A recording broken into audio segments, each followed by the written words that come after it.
What's going on, ladies and gentlemen? Welcome back to a brand new YouTube video, and in this one we're going to be going over some Blue Jays rumors because we're still in the talks for Bo Bichette and Kyle Tucker, but how does that affect other players that are already on the roster? Well, today we're going to take a look at my top 4 trade candidates for the Toronto Blue Jays, get them out of Toronto so Kyle Tucker or Bo Bichette can come in. If you're excited for this one, make sure to like and subscribe, and without further ado, let's get right into it. So the first guy we're going to be taking a look at today is Davis Schneider. So I'm going to let y'all know right now, a lot of these guys are a bunch of fan favorites, but they are mainly bench pieces for the Toronto Blue Jays, and we have our starting lineup set pretty much.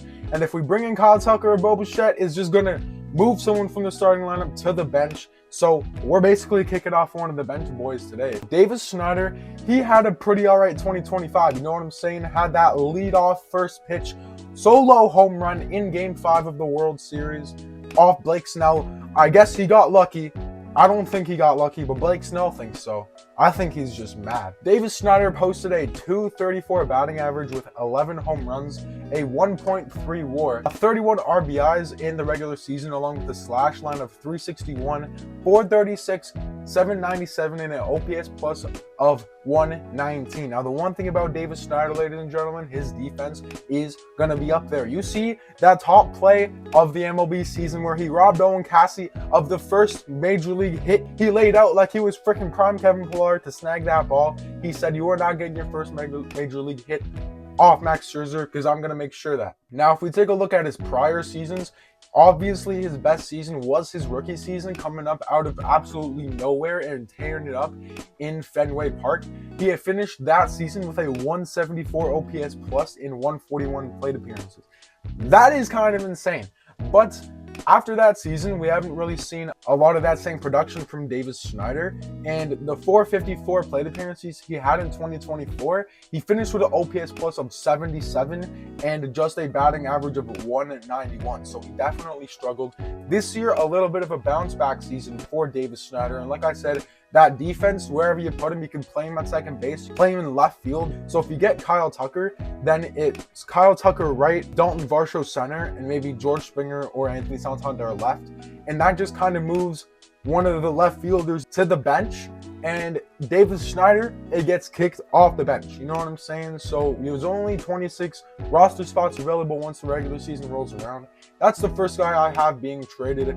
Also, I want to see none of these guys go, but if we do get one of the 2 top free agents left in the class, it obviously is going to happen. It's just inevitable because you can't have more than 26 people on the roster, and these are the outliers in my opinion. The second person we got, not in order by the way, it's just random order, we got Joey Loperfido. You know what I'm saying? In 2025, he went between the minors and the big leagues, but was on the playoff roster after Anthony Santander went down with an injury. So he was there for that run, the second half of the run, so that's cool.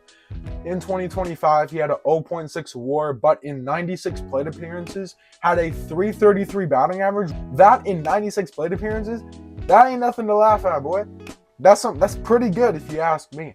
He had 4 home runs, so the power could be a little bit better, 14 RBIs, slash line of 379, 500, and a 879 OPS with a 140 OPS plus. For those of you who don't know what OPS plus is, it's basically 100 OPS plus is the average hitter. He was 40 points higher than the average hitter, so you'll have to see it for Joey Loperfido, man. If you take a look at his prior seasons, this one was probably his best season, if we're being honest, because he hasn't really got that chance other than 2024 to be that guy. So he definitely capitalized on the time he had in the big leagues. It's just that I don't know, even if we have the roster right now, if there's a spot for him on the bench, or if he'll just get bounced around AAA and the majors again. Sure, it's a really, really small sample size, but teams might see these numbers and the fact that he's still young and see the potential in him and want to try and get him. I also think we should trade all these guys for like prospects. We shouldn't obviously try and go get a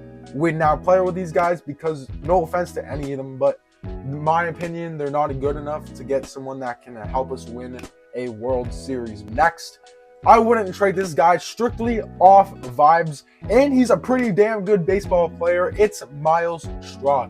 And we all know the backstory behind Myles Straw. Myles Straw was acquired by the Toronto Blue Jays just because the Guardians threw in a little bit of international money for us to go and try and get Roki Sasaki. We did not end up getting Roki Sasaki, and everyone thought Myles Straw was going to be this random AAA guy who's getting $12 million, and we just wasted $12 million, and oh my God, this is so bad. Myles Straw had a better WAR than Roki Sasaki. Myles Straw finished with a 2.9 WAR, had a 262 batting average in 267 at-bats, 32 RBIs with a slash line of 313, 367, 680, and a 87 OPS plus, so a little bit lower than the average hitter. If we take a look at his prior seasons, he's got some past experience playing with Kyle Tucker. A lot of these guys do. George Springer, Myles Straw. I actually think that's about it. Maybe Joey Loperfido as well. But if we take a look, he had 158 games played in 2021, and in that year he bat 207, finished with a negative 0.5 WAR. So this by far is his best season. Hopefully he can stay like this or get better, but if you're willing to trade him right now, that would be fine with me. The only reason I would not trade him is because, one, if we get Kyle Tucker, the vibes with him and George would just be absolutely immaculate. And two, he's already an immaculate vibes guy as it is. The team's feeling down. Myles Straw is there to lift you up, and that's what we love about Myles Straw. The last guy we got on the list, Nathan Lukes. He had a fantastic season last year. 2 WAR, 255 batting average in 388 at-bats. He had 65 RBIs with a slash line of 323, 407, and 730 with exactly a 100 OPS. We take a look at his prior seasons. This is his best season by far. He's bounced around the minors and the majors for quite some time now, and he's actually one of the older guys. I believe he's 31 or 32. This is his first year. He really got to show what he was made of, and he took advantage of that situation. Nathan Lukes was one of the key contributors in the playoff run, and he's obviously going to be a bench bat if we get Kyle Tucker. So I don't know, maybe the Blue Jays think he's too good for the bench, and they'll try and get some high-end prospects for Nathan Lukes if some team's willing to give that up. But I also wouldn't mind Nathan Lukes on my bench at all. But those are the 4 trade candidates I have for the Toronto Blue Jays. Let me know what you think about it in the comments down below.